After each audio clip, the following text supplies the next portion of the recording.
Andy and Remington Steel Show on your screens tonight. It's the Andy and Remington Steel Show for your home delight. We're talking about Age of Sigmar and anything else that is cool. Talking about Warhammer Fantasy, it's easy to learn the rules. Andy and Remington, Andy and Remington, Andy and Remington Show.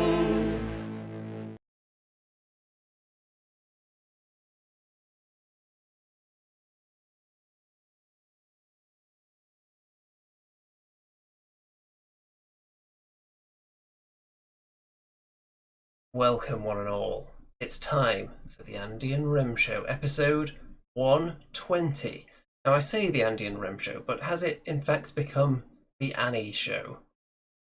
Because that's right, Annie is back again of Bad Squiddo games, but not a Bad Squiddo themed episode by any means, because if you glance at the thumbnail while you were waiting for the show to start, you will have seen that this is in fact the Necromunda special game that all three of us are diving into face and feet first, which may sound reckless, but I think we're going to pull it off. I'm not sure how far Mr. Remington's actually dove in so far, but we're about to find out. So, good evening to Annie and Remington. Hello there, how are we doing? Thanks for coming to my show. It's great to be here again. Hasn't Annie got a nice background? I want to be in that room. Isn't it lovely? And there's an ambience there. Which, I mean, guys watching the show, which room would you like to be into? Remington's Castle Remington, Chateau Annie, or the dungeon of Andy there? The Dungeon of Andy is actually going to be the Forest of Rem spin-off now that you mention it. Oh. However, there is plenty of time for me to put something nice up on this wall rather than just these fine Necromunda books right here. And your army tags from your time in the forces. From my time winning a Dead Zone tournament, actually, this one. This one glows in the dark, I'll have you know. Ooh. Which I didn't find out until very recently. And of course, a dice. So we've got a packed house in the audience as usual tonight. They're just trembling with anticipation in there at the plethora of extra spicy, red hot, sizzling, juicy, tender, moist, succulent Necromunda content that's going to be flowing into their mouths, across their taste buds, and satisfying their every wargaming need. So then, where to begin? I think there's only one place, Mr. Remington. You've been guiding us on Games Workshop's finances over the last few weeks, and apparently the phrase all-time high hasn't been run totally dry yet. You're going to be using it again very shortly. Is that correct? Yes, I will. Shall I begin? You may. It seems like every week there's a new all-time high when it comes to the value of Games Workshop, our beloved patron. Patron? That's not quite the word, is it? I don't know. The thing we all do when we're not doing Bad Squiddo gaming, maybe we're doing GWing in some form or another. But it seems like every week, Games Workshop share value rises. And today, it rose by almost 11% because Games Workshop released their second quarter earnings. And so we saw an annual report of exactly how much money Games Workshop makes, where they spend their money. And despite the COVID-19 lockdown, which actually affected Games Workshop quite badly, they thrived unbelievably. I think over the next 3-4 months, we're going to see so many businesses, unfortunately, not being able to continue. But it seems like Games Workshop forges on. I don't know if you've got a picture there, Andy, that I sent you. Well, there is the picture right there of, I believe this is your investment page. Yeah, so if this is the first time you're watching this, I might have mentioned it before. You know, I actually need to see it myself. I can't see it right now. Oh, well, it looks pretty. I can't see what you can see. How do I see what you see? We've been through this the last Oh, yeah, month. I can see it. I can see it. Oh, right, it's hidden. It's hidden in between two women. Well, no Don't wonder know- Remington couldn't see it. my glasses on. If you don't know what you're looking at, that's a chart, and I bought 10 shares. Some might say I was foolish, but I sold one of my armies, and with the money, I thought, do you know what? I'm going to see what happens. I'm going to buy a piece of Games Workshop. Bought 10 shares back when it was something like £60 a share, which seemed like a heck of a lot of money at the time. But guess what? I've made over 53% profit in 3 months, 4 months or so. And All you can coming up see Remington. yes, on the way to our Remington's £1,000,000 goal. Uh, and you can see there, that's the weekly chart. You can see that today it just took, it went full power there. So there you go. Can Games Workshop reach £100 per share? Only £6 away. The big question is, will Remington cash out before the inevitable slump? That's what everyone's wondering. Well, whenever there's a boost like this, there's always a little bit of a pullback because people like yourself, Andy, go sell, sell, sell, and then people sell. But I'm sticking with it. I want to see how far it can go. There's another picture I could show you, but I might save that till next week. For the last few years, Games Workshop has had 100% return year on year, which is unbelievable. And it really flies low under the radar of Wall Street because they haven't quite seen the potential of Games Workshop. But when they do, and the big companies start investing big, then who knows? The sky's the limit. But yeah. So if things carry on the way they are, if you were to buy one Games Workshop share, it would be worth twice as much in this time next year. But don't take my word for it. I'm not a financial advisor. I Bit hope of a that ages disclaimer. well. That's getting played back at some point. Not a financial advisor, but we are planning a finance special of this show at some point soon. So I think you may Yes, have I'd to like to adjust go- your we'd like title to- there. I'd like to go through their whole company report, and I'll try and make it interesting. And maybe, Andy, it'll be like when you go through a battle codex with me. I'm going to try and make you fall asleep. Yeah, I'll try my best not to fall asleep. You're the only one that's ever nodded off on the show. Really? Yes. How? I believe we were talking about the rules, which usually does it. I'm kind of horrified, but also really impressed at the same I'll, time. I'll send you the link to Remington falling asleep later. Because I think I've snipped it out and made it its own video, so it should be easy to find somewhere on the channel. Now, we've got a couple of comments relating to all this. First of all, Brad says orange background needs to make a comeback. And there may be some kind of orange, maybe a big piece of material going up on the wall at some point, so keep your eyes peeled for that. Then, Kevin says the wiggly chart, and yes, the wiggly chart is a permanent fixture on the show now, as we assess Remington's finances, determine whether he's going to reach Remington's millions, or drop down into, like, Remington's pence. But you know what, Andy? Every week I think, you know what? I can't buy any more because they're just too expensive now. You'll jinx it if you buy any more. I know, but then the price keeps going up every week. So it's like, well, why didn't I buy last week? The gamble.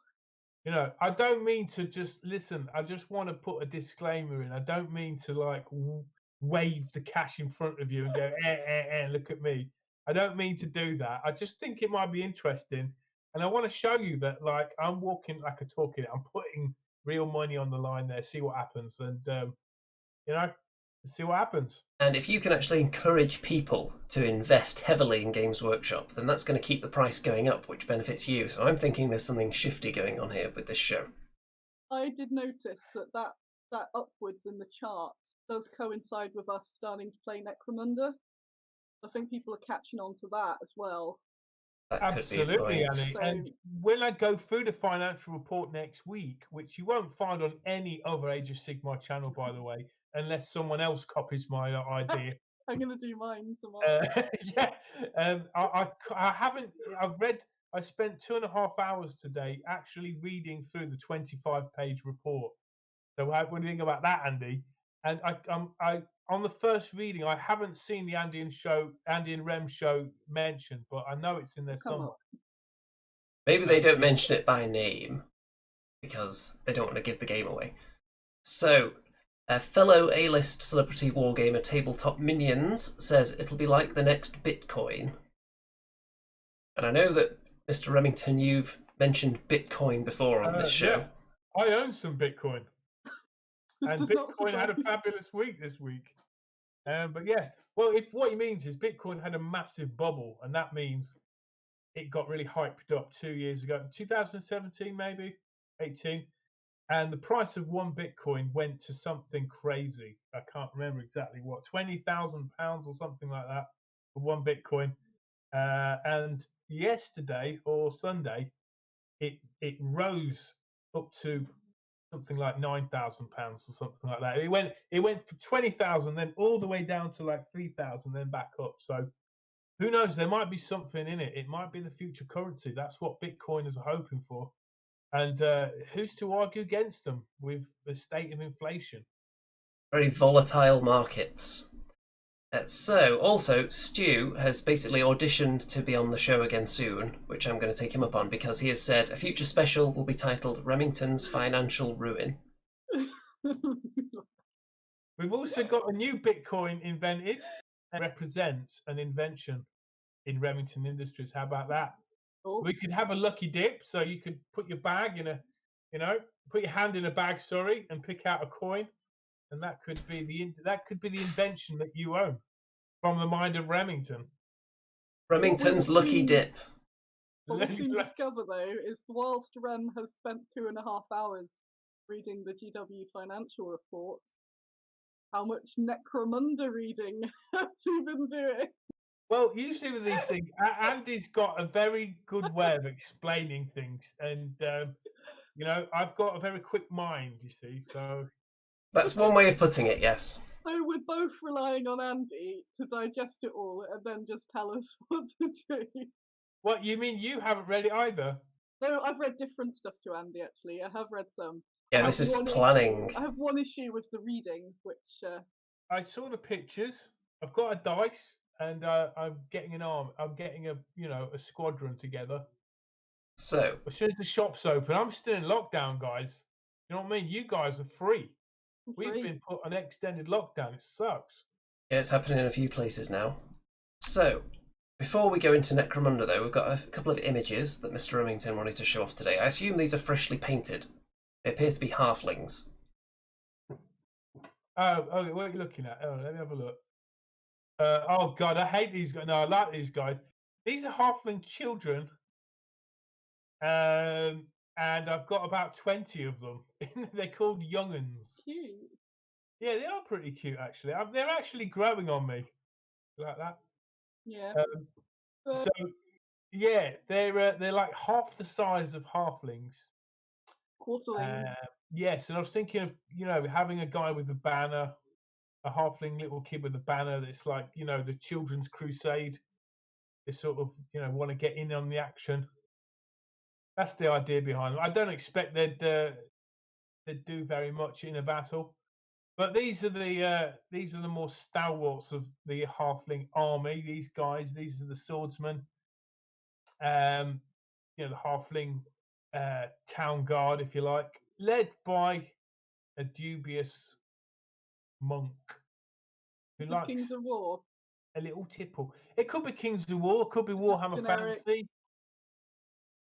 Yeah, so these miniatures you see, they're White Knight miniatures at the front, and the monk and the halfling young'uns, they're by the Battle Forge. What about these sheep cavalry at the back? Yeah, I might have sent you there you go. These are the sheep cavalry. Who made these ones? What about them? Are you scared, Andy? Who is the manufacturer of the sheep? Oh, sorry. Yes, this is the Battle Forge as well. Paul Stanley's The Battle Forge.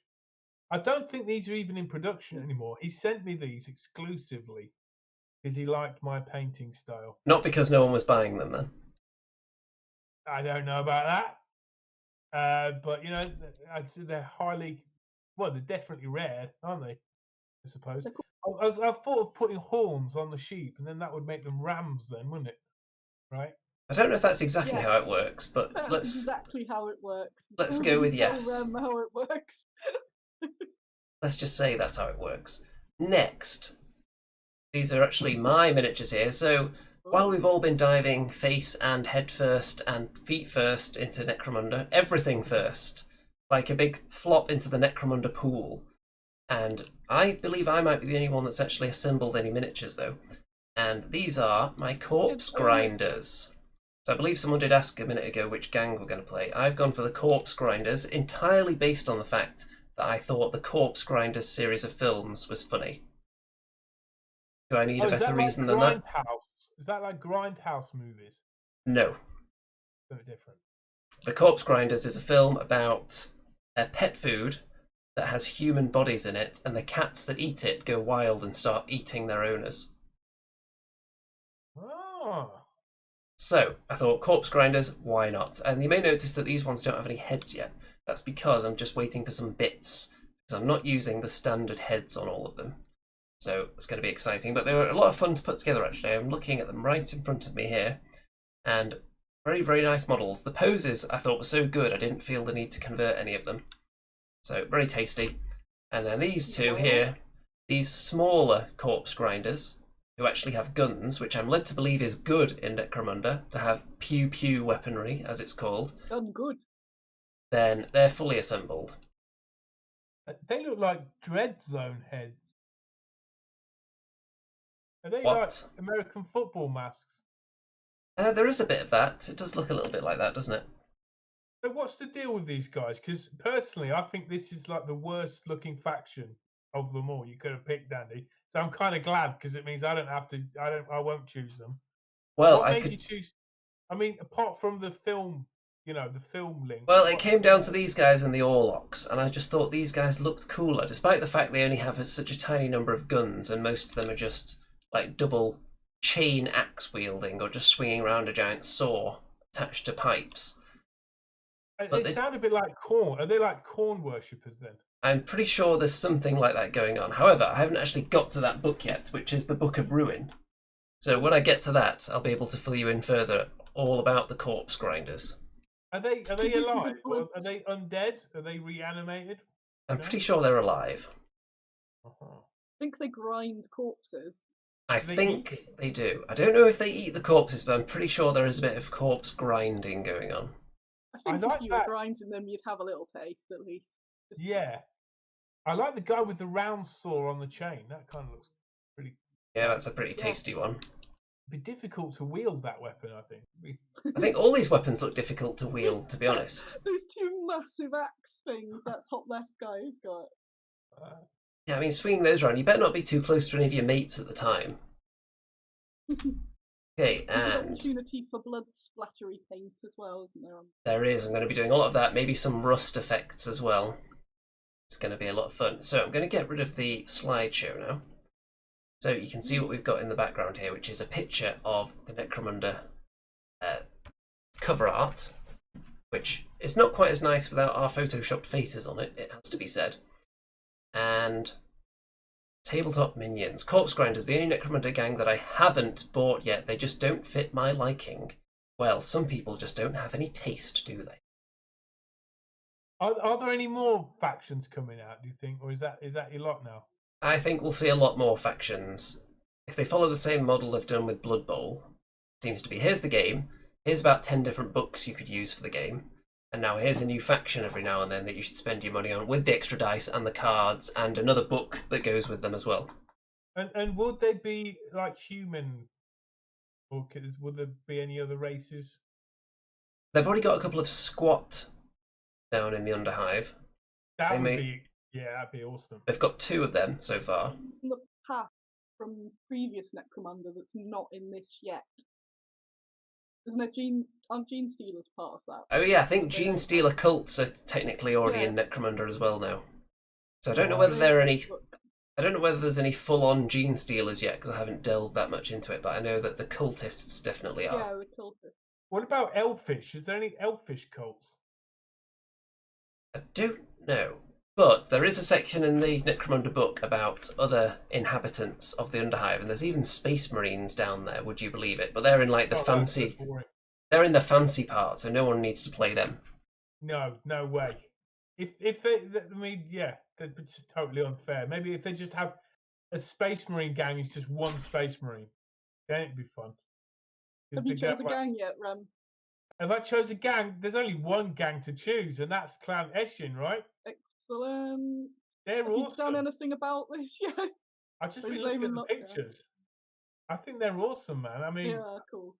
I think Andy, because you've obviously played maybe a couple of games, or you know a bit more about this than I do. Maybe it's a bit passé to you, but I still think they stand the test of time. I know it's like a year or two old now, but I think they are amazing, and I can't wait to get my hands on them. Well, I can tell you some juicy background on that particular gang shortly, Mr. Rem. And please. So, let's start diving in a little bit. So first of all, Stu is going to correct you. Elfish, you mean Eldar. You need to get your 41st millennium terminology down there. Wouldn't it be cool if we could have like an Andy and Rem show faction, and it would be all the characters from our show? Yes. I say yes on the basis that there aren't going to be any follow-up questions. So... last week, and you were really like, I need to go to bed. And you don't want to get out of the forest of Rem. I'm so tired. I was. I'm knackered. So, learn from it. I've got this book right here, and I'm going to be delving through now. I'm not actually going to be reading it because I've already read it, because I'm prepared. And I'm going to give you a little bit of an overview of various aspects of Necromunda, and then the gangs.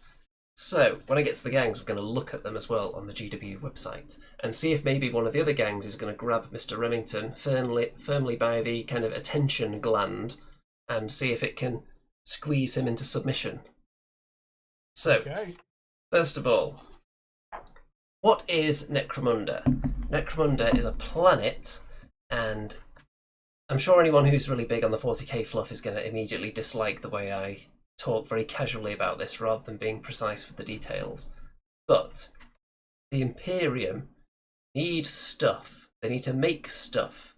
They need to make weapons, ammo, all kinds of just crude things. They need metal, basically, to build their fancy stuff out of. Where do they get all these resources? They find a big juicy planet that's full to bursting with goodness, and they set up shop there and just get all these poor, insignificant souls to go down there and start mining for them and making whatever they're mining into stuff, which they will then take away and not pay very well for. So it's kind of a slave-like existence, but there is kind of a hierarchy as well. So when the bottom layer has kind of run its course of the hive, they'll build on top of it and keep building up, which is why they turn into these huge spires on the planet. So right at the tippy top of the spire, you've got all the fancy pants people. Probably got a space marine embassy up there that no one cares about. You get further down, and the further down you go, you start to have these houses which kind of control the various means of production, if you will. And then below them, they send their gangs down to do battle for supremacy over the kind of long lost resources in the Underhive that aren't really that active anymore. The old abandoned factories that have been flooded with sludge and all kinds of terrible things have gone on down there. And let's have a look. So, the shell as well, because it's a very harsh planet. Some of the inhabitants are forced to live very close to the shell that's constantly being stripped away by the sandstorms. So it's a bit of a perilous place to live. Wouldn't this space marine or the Imperium just clean out the hives, you know? Just clear it out of all this trash. But they need it. So they're producing the minerals and ore. Yes. So they just keep... guys seem like terrorists, you know? Well, they keep very inexpensively building up. And then they benefit from these gangs kind of interacting and fighting for supremacy down there because they're fighting over various production facilities and so on. So they kind of police themselves, kind of like the mafia in Little Italy. Kind of, yeah. They leave them to their own devices to some extent because they they kind of rely on each other, which I will get to as well when I get to the gangs to explain why none of them should be wiped out in the minds of the others. Then there's kind of hab zones, they call them, which are the like habitation areas where everyone lives. And the further down you go, the more terrible it becomes, essentially. To the point where they only have like horrible mutant people in like the lower reaches where it's all really toxic and just sludge and slime everywhere that they just have to wade through knee deep to get to anything. So you have normal citizens down there. Can you like live a normal life and raise a family? You can probably have a go, but it's not that much of a normal life because you're basically working yourself to death, pretty much. What's different about that? Well, yeah, now that you mention it, there are some parallels to Earth. And they've got info on the various different spires that are down on Necromunda, because there's a few different ones that have different gangs in positions of prominence within them. And then the guy that's kind of in charge of everything, see, read his name there in the book. There you go. Lord Helmore.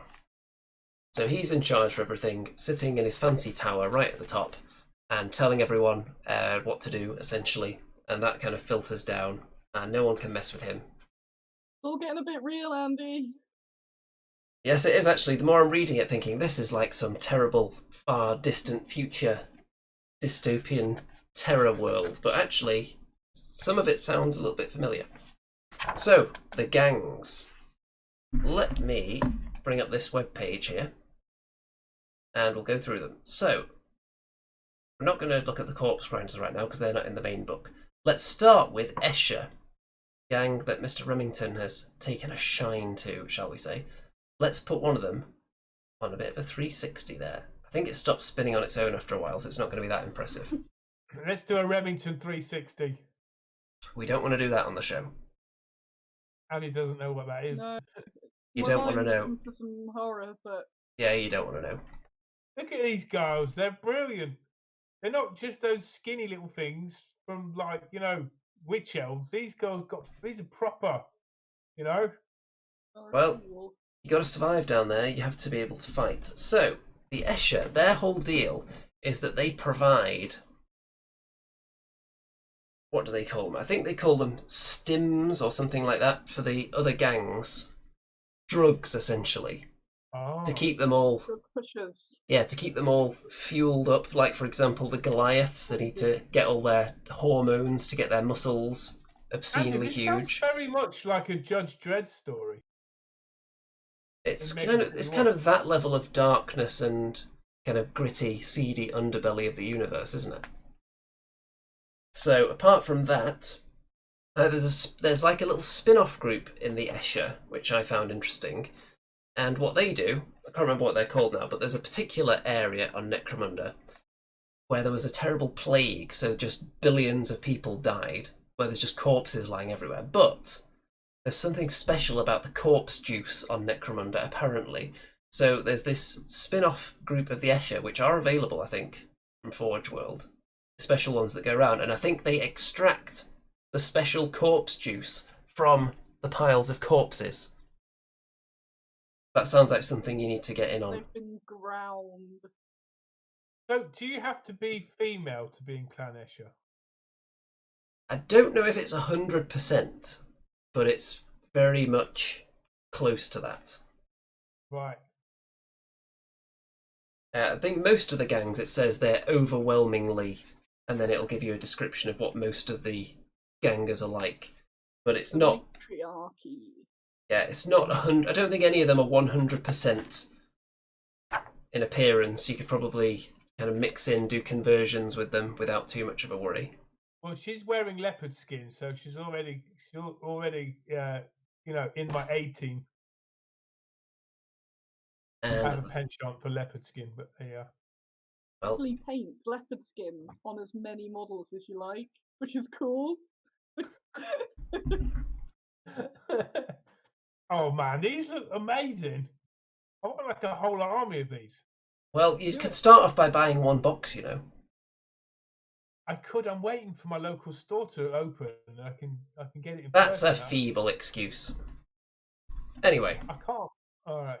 So, Tabletop Minion says artisanal corpse juice locally sourced. Yes, that's exactly how it is. And totally. Seen as menial labour and breeding stock.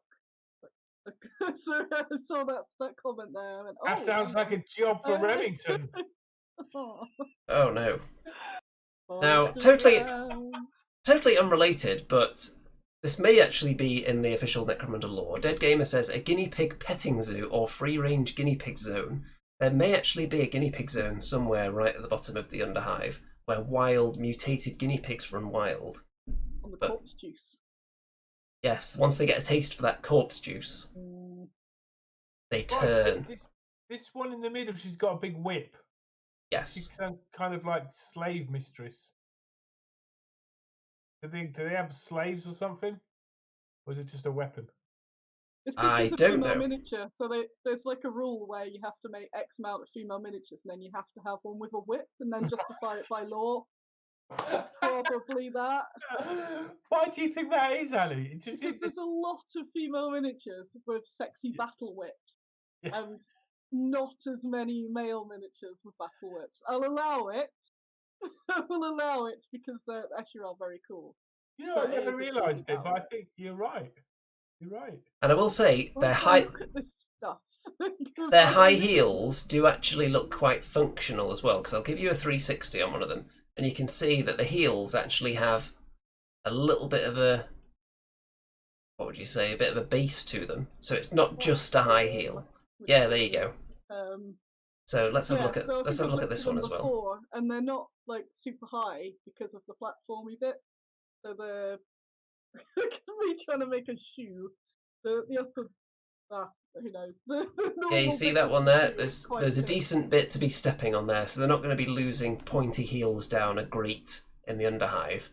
It's definitely still a artistic license, but again, it's sci-fi post-apocalyptic-y coolness. So I want to get Annie, do you think you could get your hair like that? You know, I think you got the length. You just need to get it up now. That's a quote for show. Go. Come on, do it for a show one week. Okay. I'll do some extra. I won't say fancy dress because I got told off last week. It's cosplay. Cosplay. Are we going to see a Remington, maybe a Goliath hairstyle? Because I've got those guys up on the screen now. So. No, you won't. Oh, well, that's unfortunate. So the Goliaths. Yes, so you'll be very interested to hear all about them. Yeah, there is a box of Goliaths around there somewhere, unassembled to this point. So I've got them out and looked at the sprue and gone, there's loads of bits on that sprue, I don't know where to start. Let's put that away.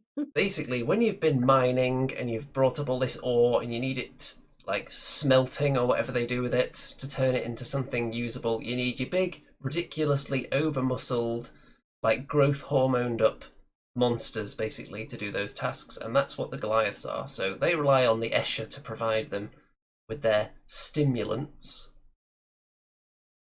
And they look like they've had a few stimulants, don't they? They certainly do. So that's the gist of it with them.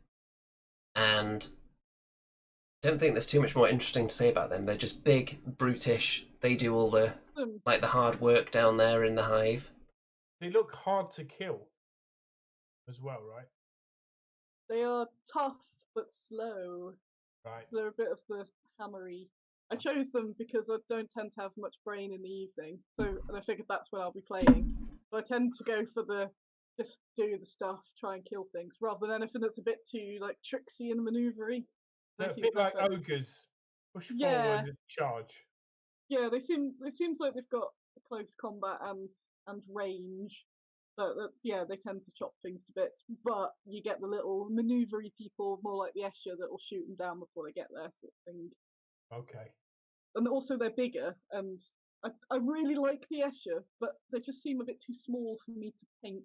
I've got particular preference, I guess, for stuff that I paint, and for me, there's just lots of little bits. But these are bigger, and I should have more fun personally. Do you like painting flesh? No, I might give them some funky flesh though. I'm not sure yet, but Right. I'm sure I haven't painted tons of flesh. But again, because they're bigger, I reckon I can work out a formula and chuck I it mean, on there. these guys are ripe for tattoos, aren't they? You're going to put some Oh, tattoos yeah. on them. I might have to try and find some transfers for that. Yes. But I want to paint them up. Daniel said in the comments, Goliath squad, maybe in the progress of getting Pride colours. I want to make my Goliaths very colourful. I make them pastel Goliaths. And the Forge World extra heads I've been looking up they have each faction has different heads that you can add. There's like coolness. And the Goliaths have got extra heads that are more fierce. And they have longer Mohicans. So they look proper cool. And I thought, oh, longer hair could be more like rainbow hairs and crazy stuff there. Nice. Very nice. So, away from the Goliaths, which one are we going to come to next? So, Orlocks. So, these guys, we talked about the Goliaths being the ones that deal with the ore and whatnot when it comes up. The Orlocks are, in fact, the miners, essentially. So, they're deep, they actually refer to it. The House of Iron, its foundations lie deep upon ferrous slag pits. There you go. So that's where they do their business. And these are really wonderful models, I've got to admit. They look, yeah, good. they are very nice. Stay with the Escher, get distracted. That's why I was considering them or the Corpse Grinders, but it was the Corpse Grinder film trilogy that tipped me in that direction. But I do like these models very much as well. So basically, when there's something down there that wants to be harvested from the depths, these guys are going to be the ones that get down there and drag it up for you, before it gets dealt with. And that's pretty much it for them. I'm just giving you a very brief overview of each of the gangs. And another reason I didn't go for these, actually, their shoulder pads and their armour actually reminded me a little bit of the Caradron Overlords, and I've already painted some of them. I don't know if you can see that kind of vibe as well with the shoulder pads. It just reminded me of them a bit too much, so I thought, I don't want to paint anything that's fairly similar to that. So, I like the facial hair. The facial hair is cool, and the guy with the goggles at the back is pretty cool. they are very nice models. Let's have a bit of a 360 on this guy. So I'm not sure what the function is of this weapon, other than the fact if you miss, you can wind the thing back in again. Is because that looks like just a missile head on the end there. Oh no, it looks like a harpoon. Does it though? I'm not sure it's spiky enough. And then you pull it back. That's what I was thinking, but I thought it doesn't look that spiky, and it looks like the kind of thing that would explode on impact, so I wasn't sure. Torpedo drill. Ooh. Right? Knows. We'll give them the benefit of the doubt and assume that it does make sense, though. So what are the fighting features of these guys? They're kind of good weapon skill or something? They're like dwarves? Well, let's have a look at some of their other weapons. So they seem to have a lot of just small arms, essentially. They don't have too many vast weapons. They've just got your pretty basic standard weaponry, most of them. They don't have anything too fancy. But we will get to the fancier weaponry in a minute. He's got a power fist as well, it looks like there. Looks like he's struggling to hold it, though. Like his one arm's so heavy. He's just letting it drag down the side there. Got a close-up of him. Yeah, there we go. Let's have a look. Stu says it's a heavy harpoon launcher. I was right. Yeah, heavy harpoon launcher. Yes, tabletop minions. Uncle Atom says Remington Industries trademark the torpedo drill. That can be used for wargaming. It can be used for your hobby. Good idea. For drilling out holes in miniatures, perhaps. You actually fire it from a distance. Oh. So you don't get bits in your eye. You don't need safety goggles. It's perfect. I like it. So, not included. Let's have a look at the core door. So, no, they're not a kind of ice cream. The core door are, in fact, who would have thought from looking at them, they are religious lunatics. And anyone that doesn't follow their ideology is basically considered a heretic. So they seem like the least likely to deal with the other gangs willingly because they just think everyone else is some terrible heathen who doesn't follow their way of life. And they do have, apparently their gang is quite vast in numbers though, because you can't really leave once you're in there. It's more like a cult than any of the others, I believe. Right. They Well, do mate, look a bit drab. It might just be the paint job, but I would go with like Harlequin colours because they've got those. Look like they've got Venetian masks on. Have a look at 360. there we go. Give it They a do. go. They do have 360, candles. Andy. There you go. There's a 360 for you. What do you think? Candles on their heads. Not since Dwarven Yeah, Miners they're cool. have there been that many head candles. Oh wow, they look much better close up. Yeah, I think it's because they've got an overall drab colour that on that small screen you can't quite see it all. They're pretty neat. Yeah. They could Yeah, they're- definitely go in a He's fanatic. cool. Yeah, they could go in the my flagellants for my Empire army. It's a Sigma or whatever. A little sci-fi guns going on, but Oh yeah. Well, you could just Change chop. for a whip. You could put a whip in his hand. yeah, sexy whip. Yeah. Sexy Well, one. no, Andy or Annie, do you know with 40k and obviously with Empire stuff, they have these like bits of book pages stuck to them with words on. What's all that about? Well, Space Marines tend to have a lot of that kind of stuff going on, and I think well, Are the they main like letters home to mum and stuff in case they die? Shopping list. we could go with that. I think with Space Marines, the official line on it is that when I think they're called purity seals, aren't they? Yeah. So when a chaplain or somebody deems a particular Space Marine to be pure, they'll write out some bit of parchment saying this guy is pure, he's okay, let him through, don't shoot him, don't explode the planet that he's on, and then they'll like wax it to their body, essentially. But it's like a certificate. Yes. Yeah. It's like when you were at school and you're getting your swimming certificates. Or it's like when you're Remington and you win Teacher of the Year, 2019 to 2020. I did see that actually. Yeah, I That got cash. certificate. Wax that on. I assume they're going to withdraw that award as soon as they find out your teaching skills on this show. It's a good teacher has to be a good student as well. I think you'll find. Well, we're going to wait and see if your financial tips pay dividends before we issue any awards, I think. Lincoln's financial ruin show.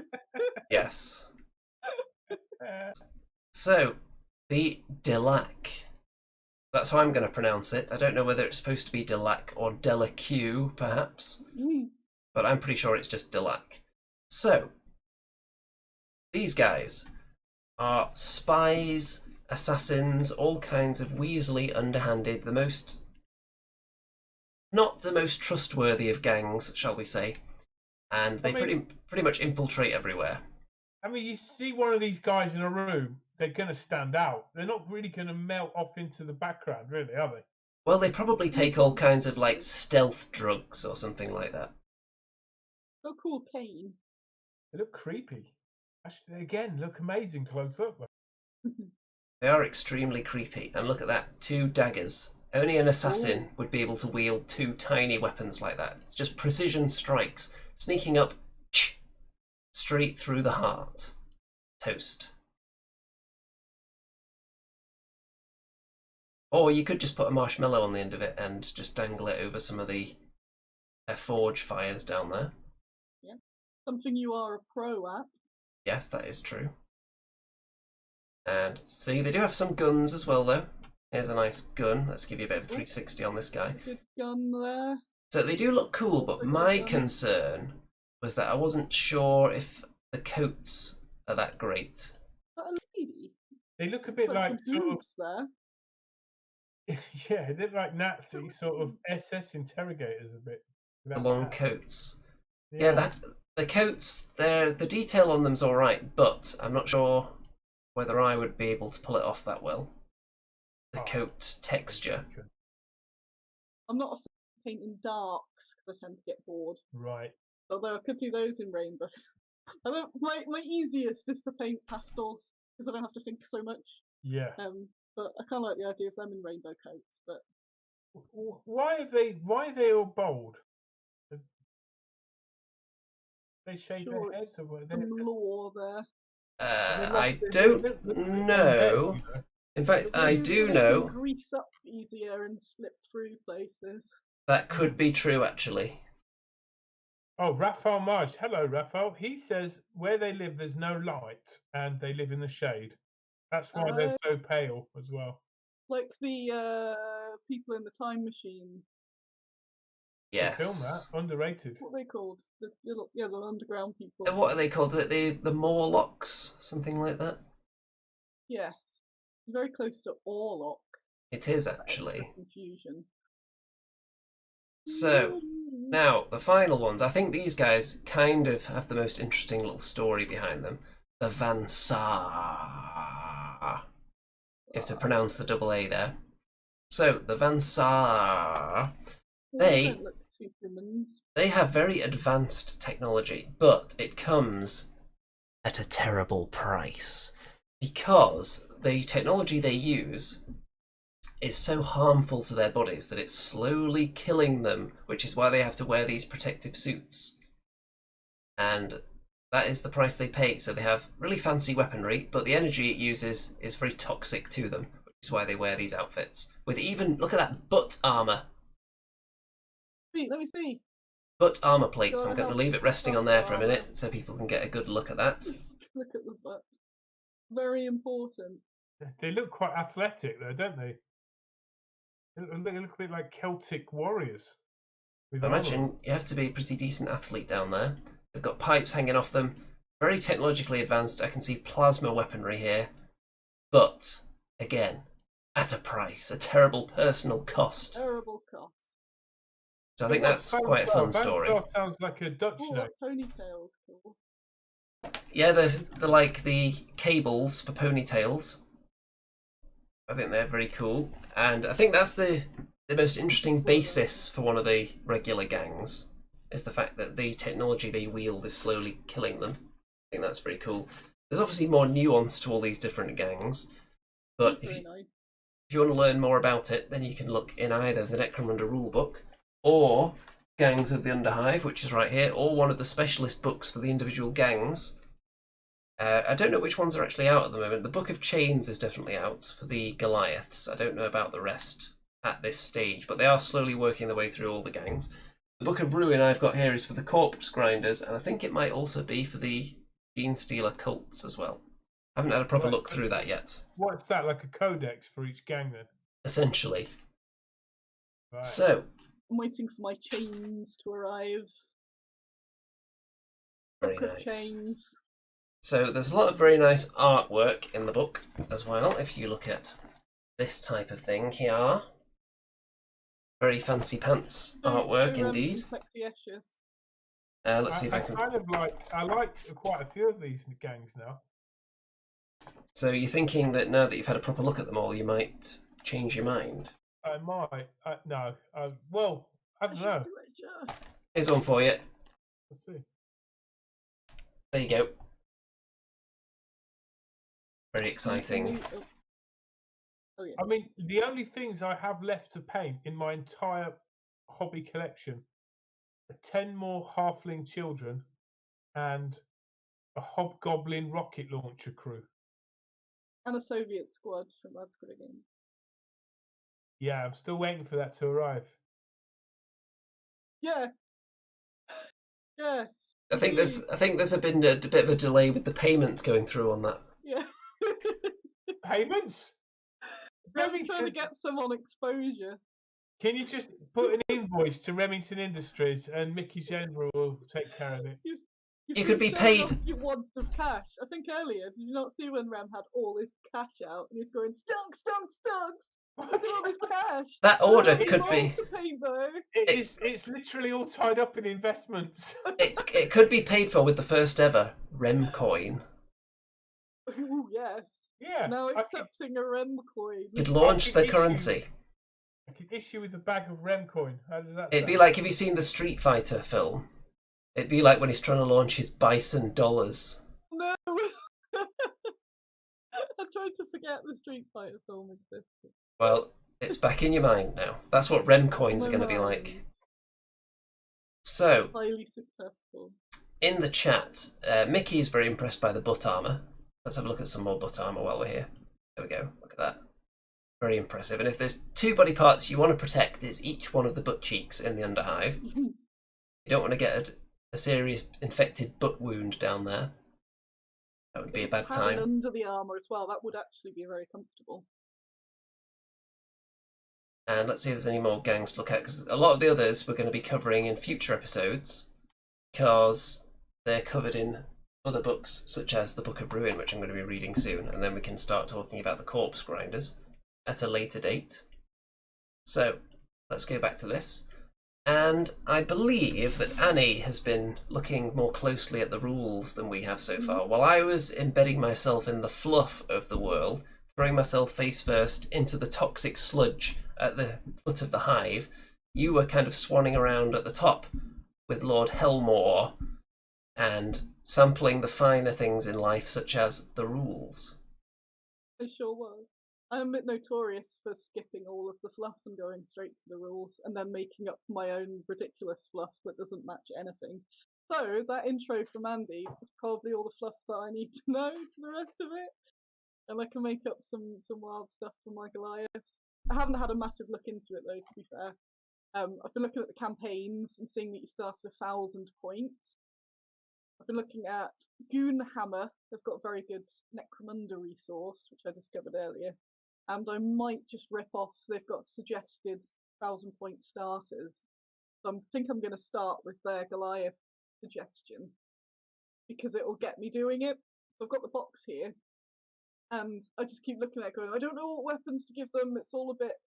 They're looking through the rules. There are a lot of rules for a game that's a small amount of figures. It's good in the long term, because you can get a lot more out of it, obviously, than a smaller. But considering the last few games I've been playing have been a lot more stripped down, like Gaslands and Frostgrave, this was just like, whoa, that's a lot of stuff. So I think the easier I can make it for myself, so just getting one of these lists. Because you can then obviously go, I think it's quite handy to use suggested starter armies for things, because you can get the gist of it, and then you can kind of say, yeah, I want a bit more firepower, a bit more close combat sort of thing. So they've got a really good resource on their website, and they kind of go through all the different weapon options and sort of rate them and give them a bit more of a just gist of stuff rather than just reading the rule book. Quite cool.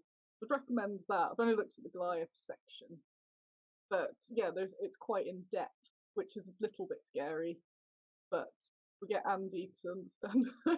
Once I get properly into it though, I'm a rules beast, so I will study up on all of that, because I missed that, because I haven't really played much for a long time. Yeah, once we get a few games in, I think it'll start to settle in. I always find that after playing a game a couple of times, then going back to the rulebook and reading it, and suddenly you can relate it to experiences in your mind, and it all sticks then. Stuff does make a lot more sense. So, I've been Annie, struggling. I have one question about the rules. Is there dice involved? Yeah. And there are. Is 1 good? I don't believe so. Oh. I didn't look at that. We have D6, D3, and D66. Wild. Which is roll 1, roll the other one to get a double figure. Dun, dun, dun. Wow. And is there such thing as a D1? No. If there is, then I'll introduce it in the Forest of Rem, and you're going to have to roll it for a test, so you'll always fail. I like it. Well, that's one for Remington Industries, isn't it? The D1. Definitely. But I shall be having more looking into the rules. I'm finding it hard to read the book. The book's not happy. My eyes aren't happy with the book. It's very gritty. In fact, let's have a look. To see if, I googled around to see if anyone else had a problem, and I found a few Reddit threads saying, it's really hard to read. Let's show the people this. So, the text, it's not the most nightmarish book I've ever seen, but the background is a little bit grainy, which means you have to have really good lighting when you're reading it. You can't just read it in kind of dim, like I'm about to fall asleep, let's dim the lights and get the old Necromunda book out. That's not going to work. Because it's so busy, it's kind of like more exhausting for your brain to process it. So I haven't had a full-on look at it yet. That's why I quite enjoyed looking through it. I keep shouting out Goonhammer. I don't know who they are, and I'm not affiliated. It was just before this show that I looked it up. But the way they've laid it out makes things a lot easier. They obviously don't copy the rules, but their explanations all nice and bold headlines, and it's on a plain background, so that's helped a lot. Raphael says there is no good light in Necromunda, and that is one theory I had, which is that the designers were trying to replicate the conditions of being in the Underhive, like right at the bottom. Very little light gets down there, and if you were reading the rules to a game down there, you would struggle. So maybe that's what they're going for. Toughening you up. Toughening up those eyeballs, really. I'm definitely interested in it being the campaign rather than just the one-off. Obviously, we'll get the hang of the game, but the campaign nature of us starting with something and then just adding and tailoring the gang as we go along, that seems very appealing. I think it's going to be fun, and I'm pretty sure by next week Mr. Remington will have selected his gang officially. Not kind of this loose, oh, of course it's going to be Escher, but I like everything else attitude that he's got going on. I'm not allowed out. You can buy from the internet, Rem. I can buy full price on the internet, or I can get 20% off at my local store. You can get vast percentages off at various online outlets. Does your local store have a website or click and collect? Yes, they do. There you go, order off their website. But then you have to pay postage. Yeah, but they need the support in these unprecedented They certainly times. do. And a lot of the places have lowered the free postage threshold in these uncertain times as well. I haven't. What do I need then? Just to round this off, what do I need then? Do I just need the figures? You need the gang, and you could probably do with the rulebook to get you started. Do you know how many rule books I've got that I've never read? I've got a pretty good idea. Flipping dozens of them, man. I mean, the thing is, you're free to read. Finish painting it off, they're going to change the rules and bring out a new book. Well, no, I checked this beforehand. It keeps happening to me with Age of Sigmar. I think I've got 3, maybe 4 Age of Sigmar rulebooks now, which I've still not played it other than when I first got it. And I go, right, I've got the new book now, and I'm gonna play this because I've got the new book. And then a year has passed, and they're like, now this book's not useful. You see, they have a word. They have a word for that now in Age of General's Handbook. Yeah, the General's Handbook. I don't think I've ever got to use one of them before it became obsolete, because they only last 1 year. But Necromunda, the rulebook, as far as I'm aware, is going to pretty much remain the same. Gangs of the Underhive is going to remain the same, but is slowly going to be replaced with the individual gang books. So as soon as the book comes out for the gang you want, you should be safe for a good, hopefully, few years. The Escher book's out, isn't it? That's Blades, Book of Blades. I believe so. Mickey Genvers says, I think she's been hacking my computer, you know. Rem didn't know you could buy things on the internet. That is just where he finds pictures of ladies. Yes, there are lots of things you can do on the internet. You can buy things, many things. Not just pictures of ladies. Yeah, you can buy pretty much anything online nowadays. Even miniatures and rule books, you know. To your house?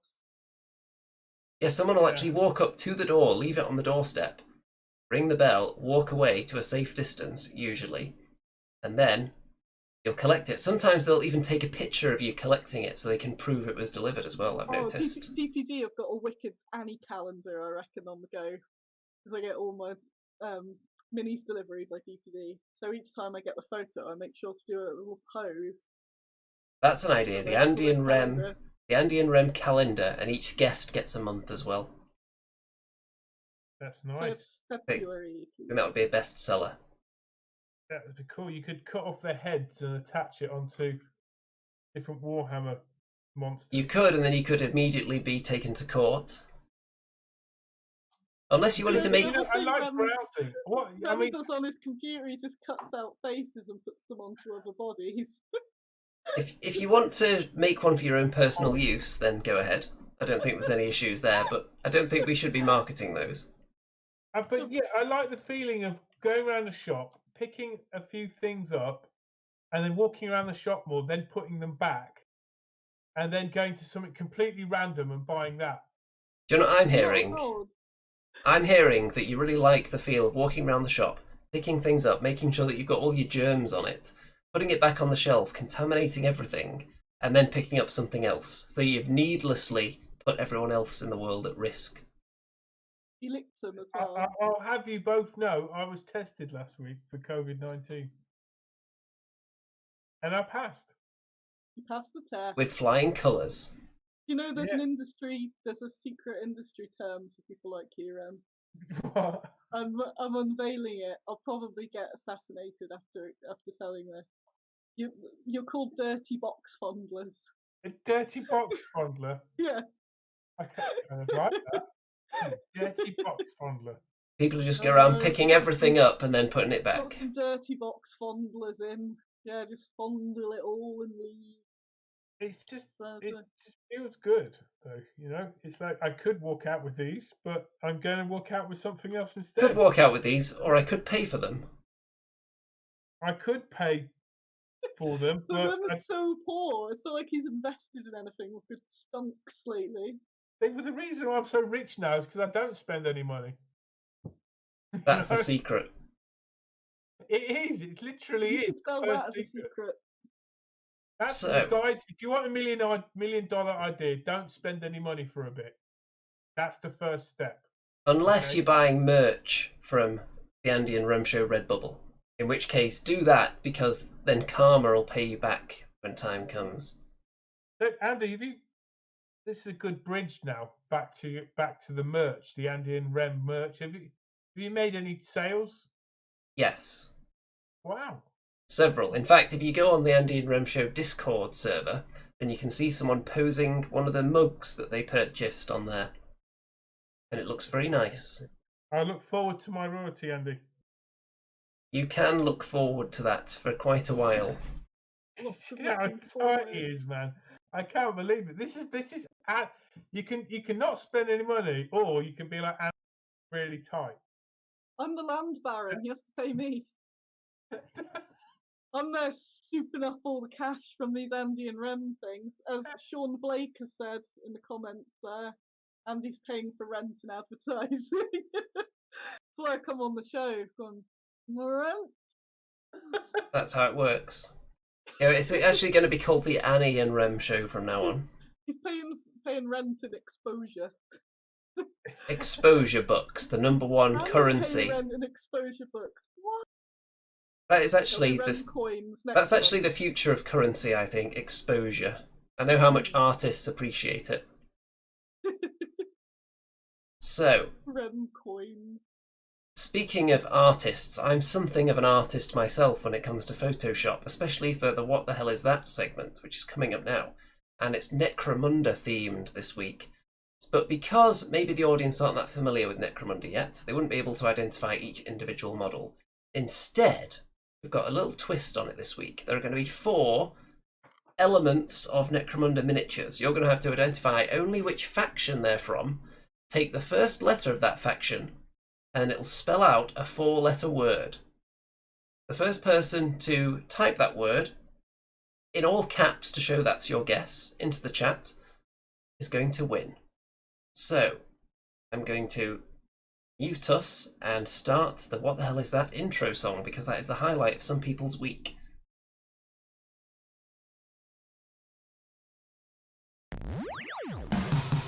What the hell is that? What the hell is that? Is it a chaos dwarf or a vampire bear? Oh, what the hell is that? What the hell is that? Oh, what the hell is that? What the hell is that? Only Andy and Remington, Andy and Remy, Andy and Remington know. What the hell is that? What the hell is that? Is it Sigmar speed or Neferata's hat? Oh, what the hell is that? Oh, what the hell is that? Is it a mangled squig or a sorcerer's rat? Only Andy and Remington, Andy and Remy, Andy and Remington know.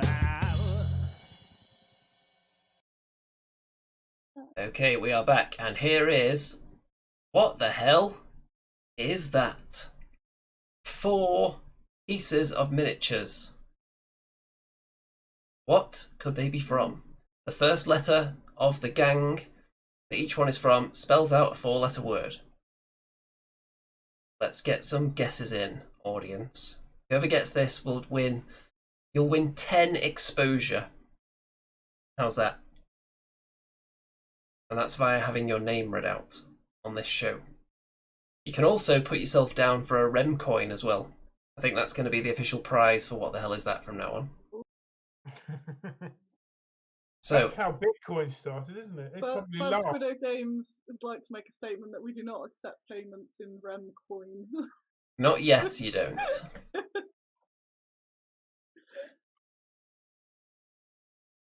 Okay, we've had one guess from Ben who says meme. That is not the right answer. Have we seen these on the show today? Well, we've been through all the main gangs, so it's possible we might have seen all of these on the show. Okay. Well, one of them looks like a hand. One of them is clearly some kind of a gun barrel by the looks of it. So that would narrow down who could possibly possess that one. One of them looks like a spine, maybe a back plate for an armor. Oh, it looks like a tube. The last bit looks like one of those tubes. Got a guess from Void Captain Bazooka says goat. Nope, that is not correct. Would have been good. And Mr. Rem, while people are guessing, Wayne has a suggestion, wants to see more guitar content. So well, we still... Yes, I've recorded about 15 albums that you can listen to and stream and even buy in record shops and Spotify. Well, that may be true, but you haven't done a high-quality version of the Forest of Rem theme yet. I haven't. I do play it live every week for free. I mean, you get paid for this show, Andy, but I don't. You know, I don't Exposure. I want my theme. Do my theme. Yes. Oh, guys, you know what you guys could help me with is the lyrics to the Bad Squiddo Game theme show, which I'm working on. So maybe in a bit I'll play you what I've got, and you can fill in the gaps. How about that? It could be a collaboration. That'll be exciting, and hopefully your microphone won't cut off half of the song like it tends to. Well, if you mute your mics, it'll be fine. It's not. I think it's the sensitivity or something on your microphone, and when you hit certain pitches, then it doesn't like it. I know that feeling when you sing. I get that. That happens too. You know, I don't think anyone's going to get this. We've had a guess from Steve who says gods. Did Gamer guesses poop, and I don't know if is there even a gang. Is there a gang beginning with P? I don't remember. The hand on the left is a Goliath gang guy. Yeah, I thought it was Goliath hand, but it's zoomed in enough that it could be an average sized hand. It is actually a Goliath hand. I can confirm right now. There you go. Right, and then the gun on the third gun looks pretty creepy, and I'm going to say that is the creepy gang one. Can't remember the names. Delang. Delac. No, that is not a Delac gun. Oh. Kevin says Goad. No, that's not right. It's the Fanatics clan, isn't it? What are they called? The the monks with the masks on. The Cordor. Yes, it's a Cordor weapon. I can tell you there's no Cordor in there. Oh, great. Okay, I'm gonna give you the next one. The next we've got Goliath, the first one. The next one is an Orlok shoulder pad. My guess is half right so far. I think you're wrong. Come on, somebody's got to get this. It's quite a common word that comes up in everyday life. Especially when you're watching this show. No, Kevin, that's not right either. Is the fourth one from the Van Star gang? Nope. Van Sar are not in there. I don't think you did the Palatine guys, did you? I didn't go through all the factions because not all of them are in the main rulebook, so I'll be going through those in the future. Oh. Okay, I'm going to tell you the one at the end on the right is actually from the Delac. So surely someone's got to figure out what the word is now. All you have to do is identify that gun, or just figure out what word can be made from those letters. So far.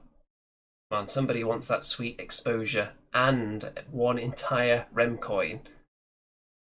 Is it Okay. got 4 letters? Brad is the first one to get it. The answer is Gold. good. Okay. So Oh, see, I guessed gold before it started. there were I thought I was so good there. there were actually, it was very sneaky. There were 2 pieces from the Orlok model in the middle there. So a double O. Very cheeky indeed. It was a Goliath hand and a bit of a Delac pipe coming out of his chin there. So well done to Brad, winning this time.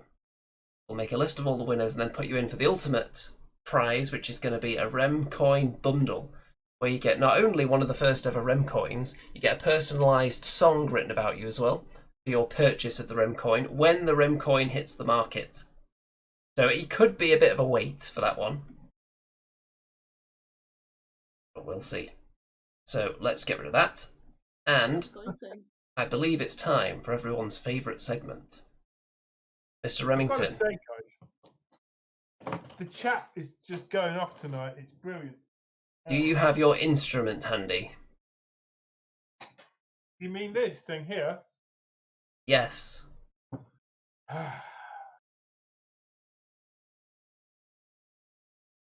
What am I playing? The Forest of REM. I'm going to take this off because I can't do it with it. Oh, wrong key.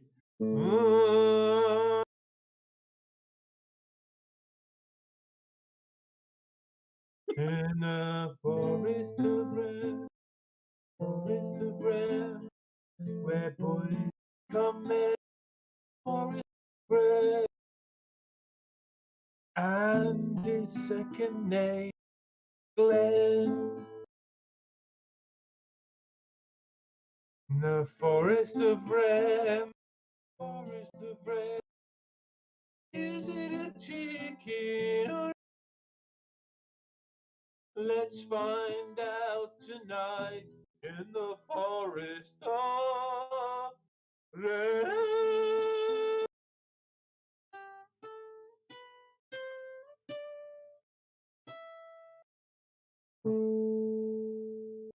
Well, 75% of the notes came through this time, which is nice. So, did you get the in-tune notes? Just about. This is why you need to get a studio version of it made. Okay.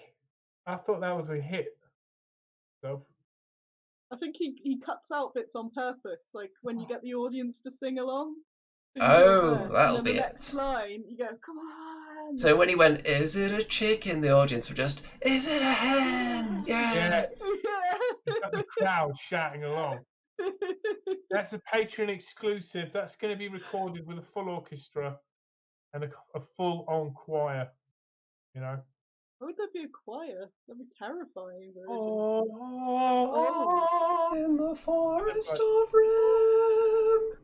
Yeah, it's kind of like in the forest, in the forest of REM. Oh, how about this? How about this? Where boys become men.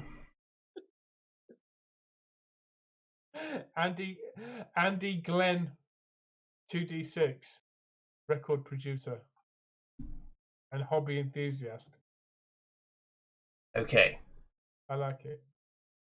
The Forest of REM. You may remember that last week, despite his best efforts to go to bed in the middle of the show, Mr. Remington did make it to the Swamp Hag, who had some sage words for him.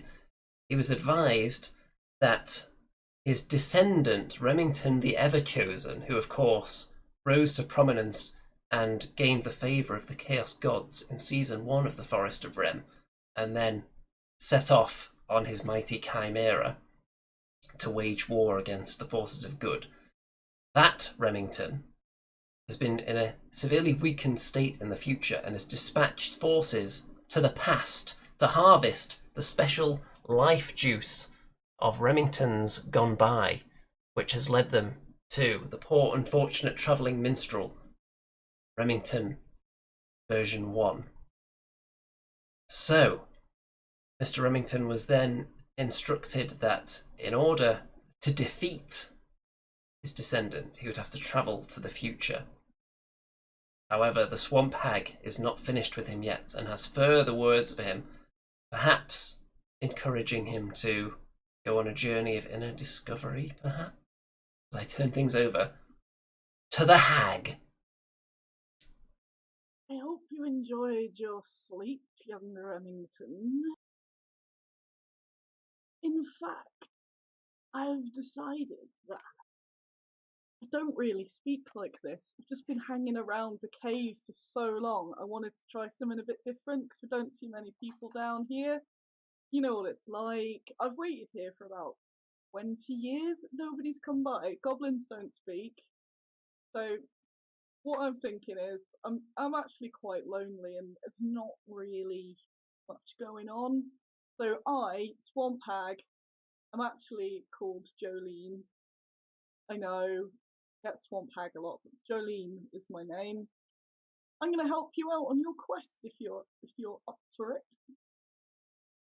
I'm well up for it, man. And you don't need to be lonely because I'm here now.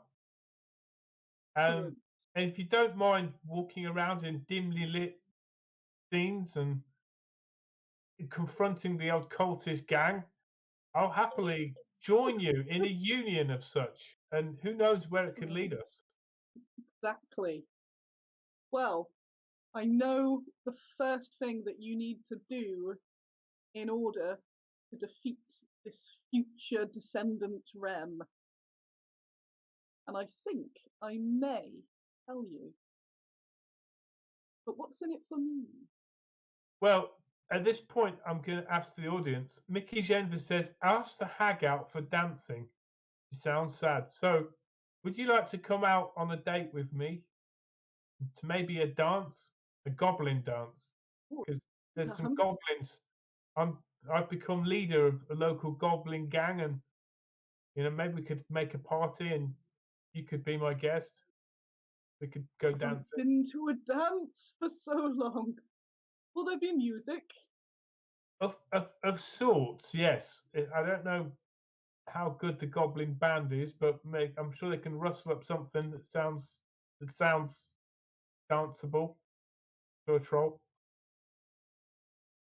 What do you think? I'm not a troll, I am but a hag. Oh, you're not a troll, you're just a hag. Okay. Jolene is my name! Jolene, you go back inside, get yourself ready, let's go out. Okay. This once. Mr. Remington, if you want to gather up a goblin party, that's going to take some serious work on your part. So, you've managed to persuade Jolene, aka the hag, to go with you in exchange for a goblin dance session in the swamp. The dimly lit swamp, might I add. So, would you like to first of all roll the dice to summon willing goblins with instruments? Okay. Well, don't forget, I'm a minstrel, apparently. So I could, lead the dance maybe and start the band rolling. I'm just going to roll my dice. I haven't got my skull dice because it's fallen down the back of the desk last week, and I haven't been back there since. So well, with your music industry connections, with being a travelling minstrel, I'll give you +1 to the roll. Thank you very much. God, it's been 3 years since Andy's given me a bonus to a dice roll. 3 years. That's how tight he is as a dungeon master. Here we go. Remington. Oh, it's a 6. Very well. As Remington calls out for a goblin band, not only does a goblin band emerge from the swamp, an entire goblin swamp stadium rises up from the fog and the filth and the depths. Legions of goblins swarm in, eager to hear the performance and to see the legendary dancing of the travelling minstrel/bard Remington. As Jolene, the hag, emerges from her cave, looking much more glamorous than when she entered.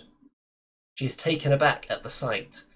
Having lived in the swamp for all these years, even she was not aware that an entire stadium lurked within the depths, and all it took was a bit of gentle persuasion from the Remington to bring it forth and to populate it with legions of screaming, adoring goblins.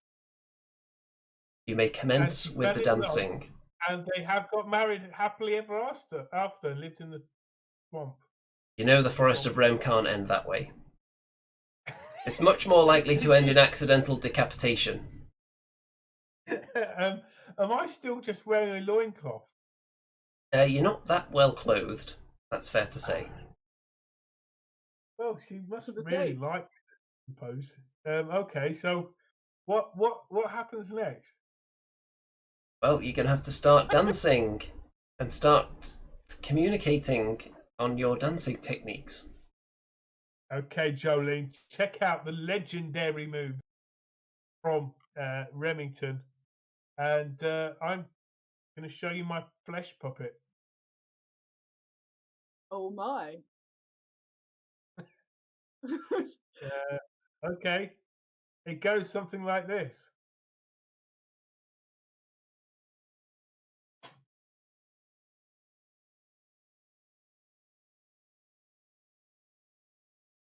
Although the stadium is very impressive, dancing is not. Oh, It is no. not something we have down here in the swamp. So perhaps. Okay, I'll try something else. I believe back in my youth, we used to do, me and the goblins, before we just grew apart, we do more of a sort of country style dance. I believe we should all link together with the goblins and perform the old. Well, as you're preparing for this dance, one goblin who seems extremely graceful emerges from the crowd with a rose on a stalk in his mouth. This goblin appears to be the legendary Goblin Champion, who may well be named after someone that bought merch from the Andy and Rem show, Redbubble. It announces itself. I am Joshua, the Goblin, Dancer Supreme. May I have this dance? Oh, oh yes, of course you can. For I do like a good dancer, and this man has not satisfied me. Hey, find your own hag, man. She's mine. Well, it sounds like Remington and Joshua the Goblin Dancer have found themselves embroiled in what can only be described as a dance-off. Dance-off! Yes! Mr. Remington, will you be going first or second in the dance-off? I'm going to go second. Let's see what moves this guy's got. Okay, very well. Mr. Remington, I am going to ask you to roll the dice, in fact. But I'm not going to tell you which end of the spectrum is going to be good, so there's no way you could possibly cheat. Mickey Genver has pointed out I have an ace up my sleeve, which I shall reveal when it comes to my dance turn. By the way, Sean Blake is saying this is not Age of Sigmar content.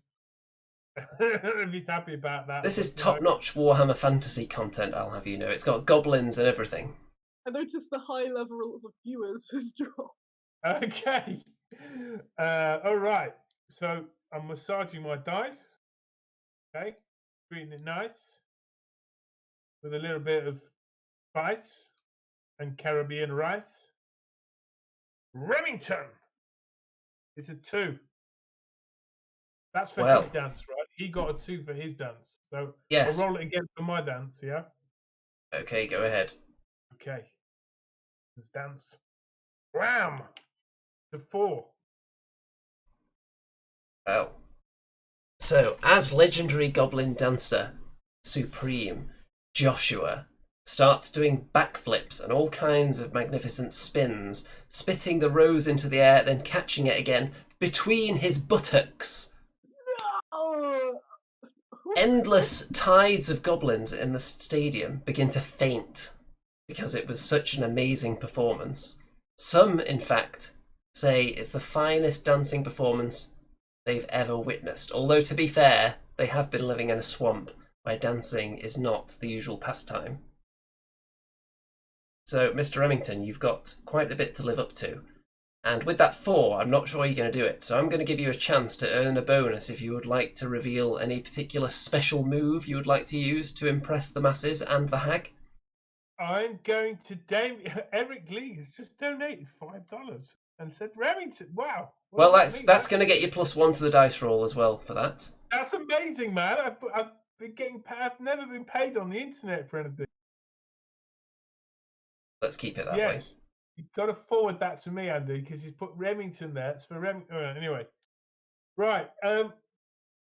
Andy gets the money. Yeah. Okay, so I've got to roll again, but this time I'm going to debut my special move.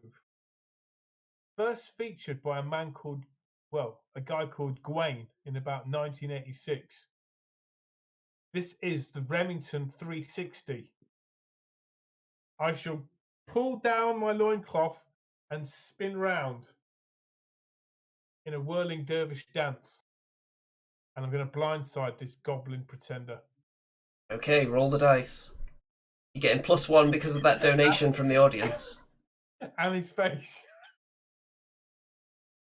I just hope it goes well. I don't want it to be a disaster. It's for your eyes only, Annie.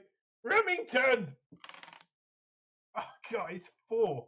That's above satisfactory. That is not bad. With the additional +1, that is actually a fairly impressive performance. Mr. Remington begins to twirl and twirl and twirl his way, not towards freedom, but towards dancing magnificence, right up into the stadium, up the steps.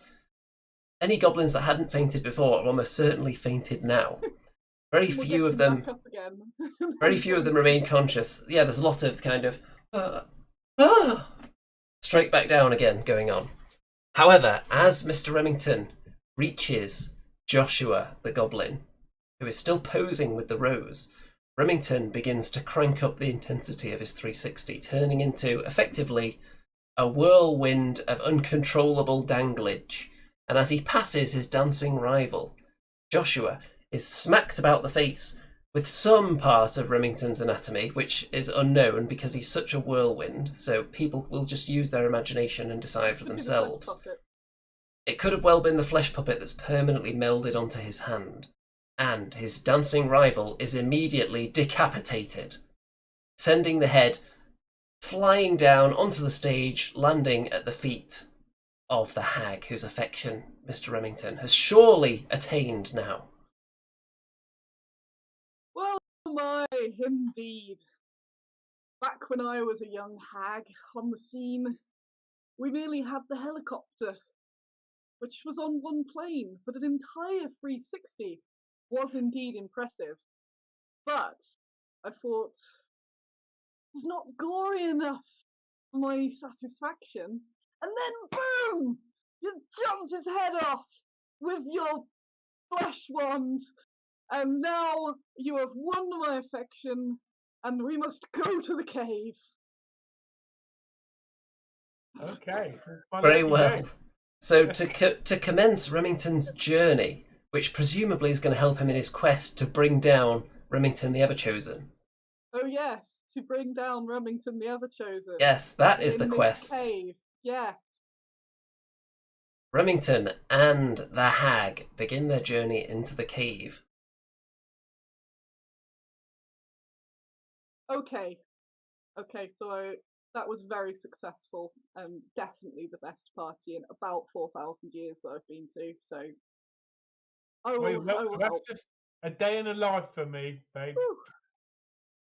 So, in order to defeat this future REM, first we need to go to your past. And with that, the room within the cave becomes blurry. Visions of Remington's past flash before his eyes, and then, in this dimly lit area, a blinding light temporarily overcomes the vision of Remington. When he opens his eyes, he's standing outside a small hovel He recognises it immediately as one of the homes he lived in as a child, in fact, with his parents, his young cousin, Timothy Remington. Some called him Tiny Timothy, in fact, and through a small window, Mr. Rem can actually see all the members of the family seated at the table. The hag will talk him through what he sees. Next week. Looking forlorn. Do you have a happy childhood, Remington, with your friends and your family, Timothy? It's all got a bit intense. I thought we were supposed to be having fun now. This is fun. You're revisiting your somewhat miserable childhood. I thought this was meant to be a date with a happy ending, man. However, I will accept. A date with Jolene has some childhood trauma involved. I will accept, Mr. Remington, that you may want to visit your childhood trauma next week, and I think we can drop it there for the moment. And if anyone wants to suggest things that perhaps Mr. Remington could do in his past, sites he may wish to visit that could help him in his quest for the future, then let us know in the chat or the comments if you're watching this later. And little Rem. There we go. Studying. He was always studying. That is the Forest of Rem. Into a psychotherapy session.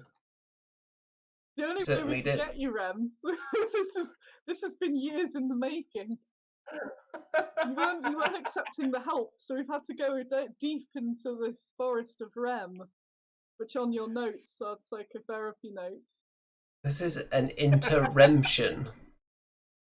Happy place is the Forest of Rem.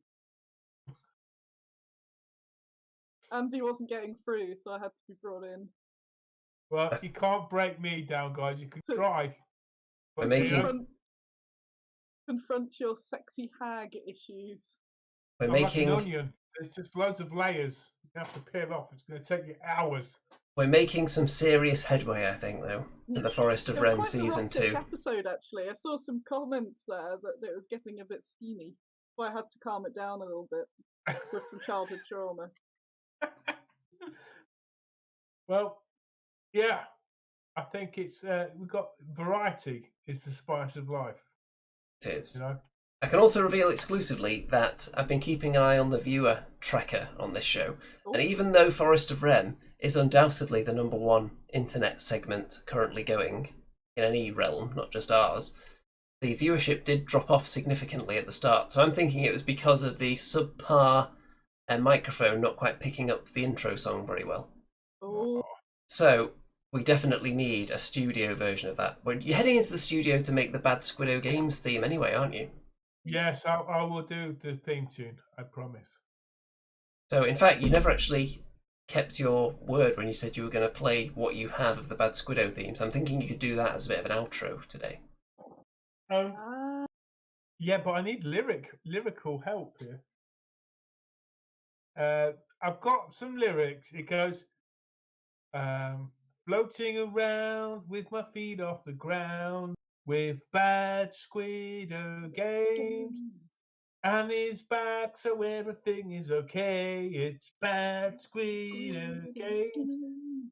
Sunday morning, doobie doobie dooboo. Grab a coffee. Grab a coffee. Say again. Do some crime.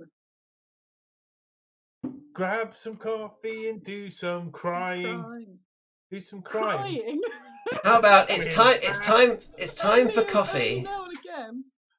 It's time for coffee, so strain your beans.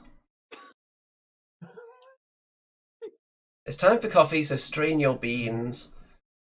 Sit down and relax, if you know what I mean. Means, there has to be means. Damn, you should write this down. I can't. No, don't write this down. It's gotta be a lovely intro. We're ending with a live jam session here.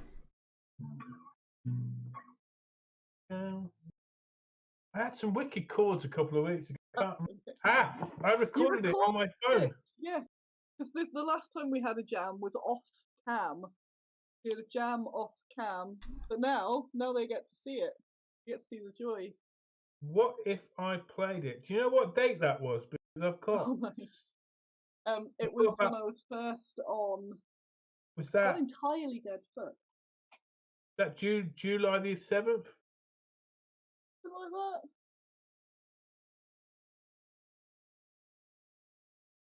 This is top-notch viewing here. Oh yeah. He's using this opportunity. Here we go again. Here we go. Oh damn. Oh, yeah. The right one. It's in B. In B flat.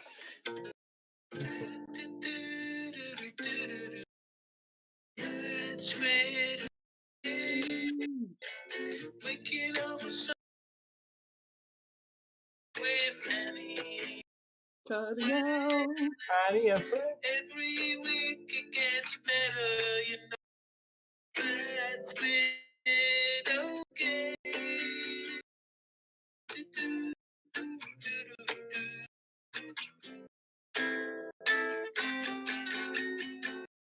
Yeah, man. That's Cut quite out again kitsch. a lot, but it was good. I like the doody-doo bits. Yeah. Doody-doody-doo-doo. I'll work on that. Yeah, that's going to be class. It's going to be a masterpiece. So, Gotta have guinea pigs in there somewhere. Or pigs. Pigs is easier to rhyme. So while that was going on, people may have noticed that there was a subtle marketing ploy going on. While your ears were distracted by the music, your eyes will have been taken by some of the beautiful merch that was in front of you right there. And I'm sure people are furiously adding the Andy and Rem Show throw pillow / cushion into their baskets. Is that a multi-buy option I see there as well? There certainly is. If you want a whole sofa decked in them. And who wouldn't? $17.73. Who Can I just wouldn't point want out that? while I was playing that theme tune idea, we had an extra viewer. So. Oh. Well, there you go. There. So I'm going to bring up the episode thumbnail right now. Because I spent so long photoshopping it. Look at all the effects on the faces to make them blend in a bit more there. I've even cut out Remington's face a bit so that the gun isn't hidden behind his hair. That is hours of work and you're going to look at it for a while. That is very fancy. I did get in trouble for it though with my sellout bra. Yeah, considering you are a manufacturer of believable female miniatures, which of course means that every single one of them is dressed entirely from head to toe in thick fabric. Exactly. I did REM shot. I got a couple of people say, this thumbnail doesn't line up with your ethos. Like, yes, it does. What? So I think you look rather good in that picture. I'm a bit concerned about that now, knowing about Rem and his putting faces on stuff and his Escher online viewing. That's just someone just made that up in the chat. That's not real. I think or is it? It generally is real. That's how it usually works. But I can print one out and sign it for you if you'd like. You could have it in a little frame. Oh, what would you write on it? Hello. To my favorite flesh puppet. How about that? Yeah, I will do that. I will do that. Yeah, start greeting your audience as your flesh puppets from now on. Not noble spermulite. I can't wait for the next 360. Oh no. It was an experience. It was an experience. People are gonna I've seen it all, but I had not. People are going to be demanding the 360 is out in every episode now. But we may have to rein it in a bit, save it for special occasions. I think it might solve any problem ever. Apart from 360ing too much, then that's not the solution. Okay. So, before we go, of course, nothing on this channel would be possible without the generous regular donations of all the patrons. And in fact, some of them have pledged to the sufficient level that they are personally thanked at the end of each video. So, the patrons that have reached that point, I'm about to name them right now. So extra special thanks to these people. Um, And here we go. So we have Graham, Steve, Kim, Eric, Brad, Barbara, Guy. You people are wonderful, and you make all this possible. Way more than even Remington does, I would say. Because cash is king, as Remington knows. All his money tied up in stocks, so he can't afford to buy a decent microphone. And with that, Mr. Remington, would you like to say good night to the audience? Good night to the audience. And I will now extend the same invitation to Annie, who has joined us yet again for another emotional roller coaster ride. It was. Sorry if I made it a bit too steamy, but filled my heart. Thank you for letting me on again, and for my people that I've dragged along as well. Saw some of you in the comments there. And if everyone wants to see more of Annie, then you can check out Bad Squiddo Games on YouTube for the Sunday morning coffee show, which is a surefire internet hit every week. And in fact, on the subject of Bad Squiddo Games, don't forget, if you place an order there and you enter the code, which you can find right at the bottom of the description for all the videos now on this channel, you find that code, enter it with your order, and you'll receive a free chicken. Oh, that is right, a free chicken. Getting me out of chickens. I'm having to get more chickens in. They're pouring them all in, bucket loads of chickens. I've got more orders for the Andy and Rem show. So there is actually keep all those chickens coming. There's an entire resin casting company purely just firing out chickens that are going out free in these orders. The resin casting company for this, so it probably will put me out of business. And on that note, until next time, one and all that remains to be said is good night out there, whatever you are.